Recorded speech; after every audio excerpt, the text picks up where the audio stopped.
अंता उपचुनाव में क्या नरेश मीणा ने पलट दी बाजी? क्या राजेंद्र घुड़ा और सांसद हनुमान बेनीवाल अपनी हार का बदला कांग्रेस और भाजपा से इस चुनाव में ले लेंगे? आदाब, मैं फारूक खान, संपादक इकरा पत्रिका। थार न्यूज इकरा पत्रिका के इस चैनल में आपका स्वागत है, आपका इस्तकबाल है। जैसा कि हमने इंट्रो में बताया है कि जो अंता उपचुनाव है उसमें नरेश मीणा जो निर्दलीय प्रत्याशी हैं, क्या उन्होंने पूरी तरह से चुनावी बाजी को पलट दिया है 8 नवंबर के विशाल रोड शो और जनसभा के जरिए। क्या इस उपचुनाव में जो राजेंद्र घुड़ा जो पूर्व मंत्री हैं और हनुमान बेनीवाल जो रालोपा प्रमुख और सांसद हैं नागौर से, ये अपनी जो हार का जो बदला है कांग्रेस और भाजपा के दोनों पार्टियों से इस चुनाव में ले लेंगे, यानी नरेश मीणा को जिता करके। इसी मुद्दे का एपिसोड है जिसे आप आखिर तक देखिए। इसको ज्यादा लाइक करें, शेयर करें, सब्सक्राइब करें ताकि मुद्दा है वो ज्यादा से ज्यादा लोगों तक पहुंच सके। सबको मालूम है कि चुनाव अंता का 11 नवंबर को है। 14 नवंबर को मतगणना है। परिणाम 14 नवंबर को आएंगे, तब पता चलेगा कि कौन हारता है और कौन जीतता है। लेकिन राजस्थान विधानसभा की 200 सीटों में से एक अंता सीट है। इसका जो उपचुनाव हो रहा है वो इतना जबरदस्त रोचक बन गया है, ऐसा रोचक उपचुनाव बहुत कम बनता है। साल भर पहले 7 विधानसभा सीटों पर एक साथ राजस्थान में उपचुनाव हुए थे। तब भी झुंझुनू का चुनाव और खींवसर का चुनाव और देवली उन्हारा का चुनाव बड़े ही रोचक बन गए थे। देवली उन्हारा के अंदर इन्हीं नरेश मीणा ने निर्दलीय के तौर पे मैदान में थम ठोका था। कांग्रेस से बागी होकर के, कांग्रेस की इन्होंने टिकट मांगी थी, नहीं मिली थी उपचुनाव में, ये बागी होकर के देवली उन्हारा से मैदान में उतरे थे और नरेश मीणा 60,000 वोट लेकर के दूसरे नंबर पर रहे थे। कांग्रेस को इन्होंने पानी पिला दिया था देवली उन्हारा में, जो सीट भी कांग्रेस की थी। हनुमान बेनीवाल का जो चुनाव था वो भी कई साल उपचुनाव हुआ। हनुमान बेनीवाल खींवसर से विधायक थे, 2023 में बने थे। उसके बाद में 2024 का जो लोकसभा चुनाव हुआ, हनुमान बेनीवाल सांसद बन गए। तो खींवसर का जो उपचुनाव था, हनुमान बेनीवाल ने अपनी पत्नी को चुनाव लड़वाया। होता यह है कि हनुमान बेनीवाल को जो हराने के लिए ये सियासी गलियारों की जो कानाबाती जो होती हैं, जो खबरें आती हैं, जो लोग बात करते हैं बैठ करके ऑफ रिकॉर्ड, वहां यह तय था कि खींवसर का जो 2024 का उपचुनाव था उसमें भारतीय जनता पार्टी और कांग्रेस दोनों ने हाथ मिला लिया था। कांग्रेस ने टिकट भी इसी समीकरण से दिया था कि हनुमान बेनीवाल खींवसर में चुनाव हार जाए, यानी उनकी पत्नी चुनाव हार जाए। और हुआ भी वही कि हनुमान बेनीवाल के खिलाफ खींवसर में कांग्रेस और भाजपा की लीडरशिप ने जो एक पर्दे के पीछे गठजोड़ किया, उस गठजोड़ से हनुमान बेनीवाल की पत्नी को चुनाव हरवा दिया 2024 के उपचुनाव में और भाजपा ने ये सीट जीत ली खींवसर में। क्या वो दर्द जो हनुमान बेनीवाल का है, खींवसर में जो करारी हार हुई थी उनका भारतीय जनता पार्टी और कांग्रेस की लीडरशिप के खिलाफ, क्या उस चीज का वो अंता में बदला ले लेंगे? ये बात भी हम इसमें बताने की कोशिश करेंगे। अब बात करें राजेंद्र घुड़ा की, तो राजेंद्र घुड़ा राजस्थान सरकार में 2 बार अशोक गहलोत सरकार में मंत्री रहे हैं। उदयपुर वाटी से विधायक रहे हैं 2 बार। 2023 का जो चुनाव था, राजेंद्र घुड़ा ने उदयपुर वाटी से लड़ा, चुनाव हार गए। उनके दिल में भी कांग्रेस और भाजपा को लेकर के पीड़ा है। वो भी अपनी हार का जिम्मेदार कांग्रेस और भाजपा को मानते हैं। फिर जब 24 का उपचुनाव हुआ था तो राजेंद्र घुड़ा ने झुंझुनू से अपनी किस्मत आजमाई। 6-7 महीने की मेहनत से उन्होंने चुनाव को बड़ा रोचक बना दिया और इतना जबरदस्त चुनाव का माहौल बनाया उन्होंने, राजेंद्र घुड़ा ने झुंझुनू में, कि लग रहा था कि वो जबरदस्त टक्कर में है, चुनाव निकाल सकते हैं। लेकिन वही पर्दे के पीछे कांग्रेस और भाजपा के नेताओं के गठजोड़ ने राजेंद्र घुड़ा चुनाव नहीं जीत पाए। लेकिन राजेंद्र घुड़ा ने यह काम जरूर कर दिया कि कांग्रेस को झुंझुनू में पानी पिला दिया। भारतीय जनता पार्टी बरसों बाद झुंझुनू में उपचुनाव जीत करके विधानसभा पहुंची। तो राजेंद्र घुड़ा के दिल में भी कांग्रेस और भाजपा के प्रति जो वो रवैया है कि मेरी हार का जिम्मेदार ये हैं, और हनुमान बेनीवाल के लिए भी वही चीज है, और ये दोनों ही अंता के मैदान में उतर चुके हैं। राजेंद्र हुड्डा पहले दिन से उतरे हुए हैं और हनुमान बेनीवाल ने 8 नवंबर को जो विशाल रोड शो जनसभा करके अपने आप को उतार दिया है। ये राजेंद्र हुड्डा हैं, वो चुनाव मैनेजर संयोजक भी हैं नरेश मीणा के। तो ये दोनों राजेंद्र हुड्डा और हनुमान बेनीवाल हैं, वो नरेश मीणा को क्या चुनाव जिता पाएंगे? क्या अपनी हार का बदला कांग्रेस और भाजपा से ले लेंगे? तो इस सवाल का जवाब यह है कि बदला तो तब लिया जाएगा कि जब नरेश मीणा चुनाव जीत जाए। लेकिन यह जरूर है कि नरेश मीणा के जरिए या नरेश मीणा ने हनुमान बेनीवाल और राजेंद्र हुड्डा के जरिए कांग्रेस और भाजपा की लीडरशिप को अंता में नाकों चने चबा दिए हैं।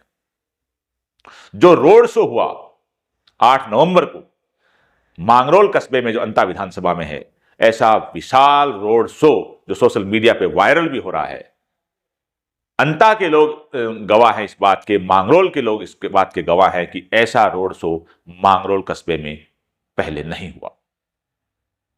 ये नरेश मीणा के फेवर में।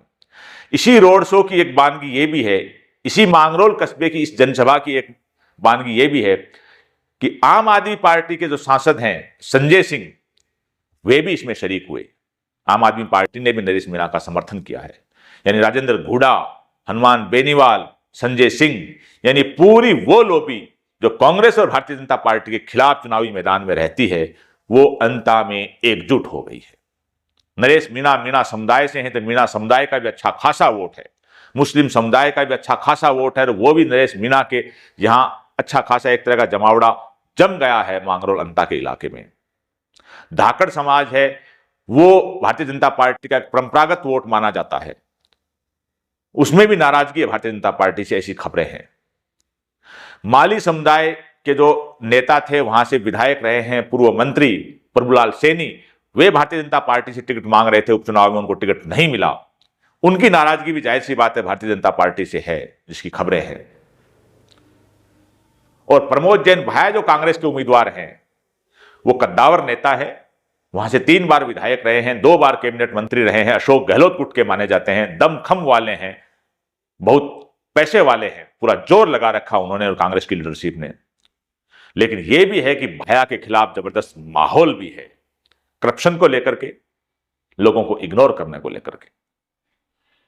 भारतीय जनता पार्टी के जो उम्मीदवार हैं मोरपाल सुमन, उनका चेहरा एक शरीफ उम्मीदवार के तौर पे है, जमीन से जुड़े हुए चेहरे के तौर पे है, लेकिन वो एक नए नवेले उम्मीदवार हैं। हालांकि वो माली समुदाय से हैं, तो माली समुदाय का एक बहुत बड़ा वोट बैंक है वहां पर। अशोक गहलोत खुद माली समुदाय से हैं, जो भाया के समर्थन में उतरे हुए हैं। वो कितना माली वोट दिलवा पाते हैं भाया को, ये देखने वाली बात है, 14 तारीख को मालूम पड़ेगा। पूरा चुनाव है वो त्रिकोणीय तो है ही, लेकिन इस त्रिकोणीय चुनाव के अंदर एक जो चीज है वो बड़ी महत्वपूर्ण है। जो धरातल से जुड़े हुए राजनीतिक विश्लेषक हैं, जो जमीन पर काम करते हैं, जो सियासत के टॉप गलियारों में भी बैठते हैं, उन लोगों का यह मानना है कि अंता चुनाव में खेल खींवसर और झुंझुनू वाला हो सकता है। हालांकि खींवसर में और झुंझुनू में हनुमान बेनीवाल हार गए थे, उनकी पत्नी हार गई थी, झुंझुनू में हुड्डा हार गए थे। यहां खेल यह हो सकता है कि पर्दे के पीछे वही चीज कि नरेश मीणा को चुनाव हराने के लिए कांग्रेस और भारतीय जनता पार्टी का कुछ वोटर, कुछ लीडरशिप अंदर खाने मिल सकती है, जैसा वो खींवसर उपचुनाव में मिले थे और झुंझुनू उपचुनाव में मिले थे। यानी एक वोट बैंक ऐसा है, सबको मालूम है कि एक वोट बैंक ऐसा है जो भारतीय जनता पार्टी को पड़ता है, उसकी हर विधानसभा में जो संख्या है वो 10 से 20 हजार होती है। वो वोट बैंक अचानक, जहां ऐसी जो छोटी पार्टियां, ऐसे निर्दलीय उम्मीदवार जब जीतने के नजदीक होते हैं, तो वो वोट बैंक जो भाजपा का है वो कांग्रेस की तरफ शिफ्ट हो जाता है। और कांग्रेस में भी एक ऐसा वोट बैंक है जो ऐसी सिचुएशन में जहां कांग्रेस कमजोर है और भारतीय जनता पार्टी टक्कर दे रही है और तीसरा उम्मीदवार भी जीत के कगार पे है, तो कांग्रेस का भी वो 10, 15, 20 हजार वोट है वो शिफ्ट होकर के भाजपा के उम्मीदवार तरफ चला जाता है। ये गठजोड़ बहुत सी जगह देखा जाता है। तो अब सवाल यह है कि ये जो पूरी बाजी पलट रही है, जो 8 नवंबर का जो विशाल रोड शो और जनसभा हुई है और संजय सिंह का, हनुमान बेनीवाल का जो समर्थन मिला है, राजेंद्र घुड़ा का जो चुनाव का मैनेजमेंट है और मीणा समुदाय का बाहुल्य इलाका, मुस्लिम समुदाय का समर्थन, धाकड़ समुदाय के भी अच्छा खासा समर्थन और भाजपा कांग्रेस से नाराजगी के जो मामले हैं वो समर्थन, ये सारे जो समीकरण है वो नरेश मीणा के जो फेवर में कल की जो सभा हुई है उससे लगते लग रहे हैं। एक चीज और महत्वपूर्ण है कि नरेश मीणा एक जुझारू संघर्षशील युवा हैं। उन्होंने छबड़ा से चुनाव लड़ा, देवली उनियारा से लड़ा, अब अंता से लड़ रहे हैं। वो किसानों के मुद्दे, स्कूलों के मुद्दे, हॉस्पिटल के मुद्दे, जनहित के मुद्दे सड़क के इनके उठाते रहते हैं। किसानों का, क्यों किसान तो हर विधानसभा सीट पे बहुसंख्यक होता है, चाहे किसी भी कास्ट का हो, किसानों के मुद्दे भी जबरदस्त अंदाज में नरेश मीणा उठा रहे हैं और उनको जो चुनाव चिन्ह मिला हुआ है वो भी गन्ने का किसान यानी किसान है, वो उनका चुनाव चिन्ह है। ये जो सारे जो समीकरण उनके फेवर में जा रहे हैं, तो इस चीज से ये जो सभा हुई है मांगरोल की 8 नवंबर की, इससे जो पूरी तरह से सियासी जो विश्लेषक हैं, जो जमीन से जुड़े हुए लोग हैं, उनको लग रहा है कि ये जो भीड़ है ये अगर वोट में कन्वर्ट हो गई तो नरेश मीणा अंता में बाजी पलट देंगे, यानी भारतीय जनता पार्टी और कांग्रेस दोनों को पानी पिला देंगे। ऐसा होता है तो हनुमान बेनीवाल और राजेंद्र घुड़ा हैं, वे दोनों भी अपनी जो हार का बदला है, जो कांग्रेस और भाजपा का ध्रुवीकरण उनके खिलाफ हुआ था, उस हार का बदला भी नरेश मीणा के जरिए अंता में ले लेंगे। इसके अलावा एक और चीज है कि सियासत के अंदर एक राजस्थान में एक और चीज का उभार हुआ है। हनुमान बेनीवाल की पार्टी बरसों से बनी हुई है, राजेंद्र घुड़ा हैं, वे भी 2-3 साल से जो एक तरह का बगैर पार्टी के या निर्दलीय के तौर पे मैदान में झुंझुनू के इलाके में है। नरेश मीणा इधर मीणा बाहुल्य इलाके में मैदान में है। ये जो लोग हैं, क्या जो अगला जो 2028 का जो आम विधानसभा चुनाव आएगा, तो ये लोग क्या कोई पार्टी बनाएंगे, क्या कोई तीसरा मोर्चा बनाएंगे? क्योंकि ये जो सारा समीकरण जो हो रहा है कि अलग अलग सीटों पे जो ऐसे युवा जो भारतीय जनता पार्टी और कांग्रेस से नाराज हैं, जो जनहित के मुद्दे उठाते हैं बेबाकी से, क्या ऐसा कोई गठजोड़ बन जाएगा? लग ये रहा है कि अगर नरेश मीणा की जीत हो गई, नरेश मीणा विधानसभा में पहुंच गया, तो फिर ये गठजोड़ भी कहीं न कहीं हनुमान बेनीवाल, राजेंद्र घुड़ा, नरेश मीणा, इन लोगों के जरिए राजस्थान के अगले विधानसभा चुनाव में बनता नजर आ रहा है राजनीतिक विश्लेषकों के लिए भी। अब अंता सीट है वो सबसे बड़ी महत्वपूर्ण वसुंधरा राजे के लिए भी है, उनका इलाका है। मोरपाल सुमन उनके उम्मीदवार हैं। अगर ये मोरपाल सुमन वहां चुनाव हार जाते हैं तो सीधी सीधी वसुंधरा राजे की हार मानी जाएगी। तो वसुंधरा राजे के लिए भी सबसे बड़ा प्रतिष्ठा का इश्यू है कि हर हाल में मोरपाल सुमन चुनाव जीते। अगर मोरपाल सुमन कमजोर रहते हैं तो सियासी गलियारों में चर्चा यह है कि वसुंधरा राजे का जो अंदर खाने समर्थन है वो प्रमोद भाया की तरफ होगा, यानी कांग्रेस की तरफ होगा। वो नहीं चाहेंगे कि नरेश मीणा विधानसभा में पहुंचे और भाया को जिताने की कोशिश होगी। अगर यही तस्वीर का रुख भाया की तरफ और कांग्रेस की तरफ रहा, कांग्रेस की लीडरशिप ने भी पड़ाव डाल रखा वहां पर अंता में कि अगर किसी भी कारण प्रमोद जैन भाया कांग्रेस का उम्मीदवार कमजोर नजर आता है और टक्कर मोरपाल सुमन और नरेश में फाइनल नजर आएगी, तो फिर कांग्रेस की लीडरशिप और भाया का जो कोर वोट है वो नरेश मीणा को रोकने के लिए वो मोरपाल सुमन भारतीय जनता पार्टी की तरफ शिफ्ट हो सकता है, जैसे खिंवसर में हुआ, जैसे झुंझुनू में हुआ, यानी नरेश मीणा को हरा दिया जाए और भाजपा को जिता दिया जाए। ये जो चर्चाएं हैं ये भी बिल्कुल कानाबाती में जोरों पर आ गई हैं। 2 दिन के अंदर अंदर पोलिंग हो जाएगी, मतगणना हो जाएगी, तब सारी तस्वीर सामने आ जाएगी। लेकिन अंता का चुनाव जबरदस्त रोचक बन चुका है। हनुमान बेनीवाल, राजेंद्र घुड़ा अपनी हार का बदला लेने के लिए मैदान में खम ठोक चुके हैं। संजय सिंह आम आदमी पार्टी का समर्थन मिल चुका है। किसानों के मुद्दे, जनहित के मुद्दे नरेश मीणा पहले से ही उठा रहे हैं। कांग्रेस और भाजपा की लीडरशिप है, चाहे कांग्रेस के नेता अशोक गहलोत हों, चाहे भारतीय जनता पार्टी की पूर्व मुख्यमंत्री वसुंधरा राजे हों, यानी कांग्रेस और भाजपा की जो बड़ी लीडरशिप है वो नरेश मीणा को लेकर के बहुत बुरी तरह से अंता के अंदर घिर चुकी है, ऐसी खबरें हैं। और 8 नवंबर के रोड शो ने तो एक साबित कर दिया है कि नरेश मीणा बहुत ही दमखम से चुनाव लड़ रहे हैं। क्या होता है परिणाम, ये 14 नवंबर को मालूम होगा। लेकिन इतना तय है कि ये चुनाव जो रोचक हुआ है उसमें नरेश मीणा अगर चुनाव हारते हैं तो ये तय है कि खींवसर और झुंझुनू की तरह भाजपा और कांग्रेस का अंदर खाने गठजोड़ होगा, वही नरेश मीणा को चुनाव हरवा सकता है।